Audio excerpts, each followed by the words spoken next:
হযরত আবু বকর সিদ্দিক রাদিয়াল্লাহু তাআলা আনহু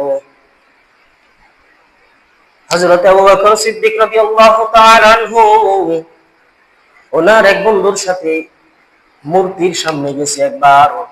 ওনার বন্ধু বলতেছে, এই যে দেখো মূর্তিগুলা, এই যে দেখতেছো মূর্তিগুলা, এই মূর্তিগুলা আমাদেরকে রক্ষা করে। কিন্তু হযরতে আবু বকর বললেন, এই মূর্তি তো নড়েও না, চড়েও না, কথাও কইতে পারে না, এই মূর্তি তাহলে আমাদেরকে কিভাবে রক্ষা করে? আবু বকর বলেন, আমি ছোটবেলায় একবার মূর্তির গায়ে জোরে একটা ঘুষি মারলাম। জোরে ঘুষি মারার পর দেখলাম মূর্তি নড়েও না, চড়েও না, পাল্টা আমার আঘাত করে না, কথাও পায় না। তখন আমি বললাম, কিরে তুই আম করে না রক্ষা করস? কেমনি আম করে রক্ষা করবি? তুই তো নিজেরই রক্ষা করতে পারস না।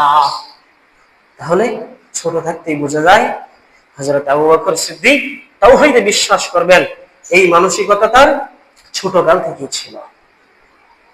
এবং ওনার বন্ধুত্ব ছিল আকায়ে নামদার জনাবে মুহাম্মদুর রাসূলুল্লাহ সাল্লাল্লাহু আলাইহি ওয়াসাল্লামের সাথে।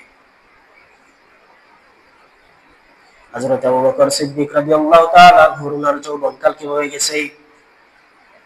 উনি একজন বড় ব্যবসায়ী ছিলেন, কাপড়ের ব্যবসা করতেন। কিন্তু ওই সময় ঈমান না আনলেও উনি কোনো মিথ্যা কথা বলতেন না।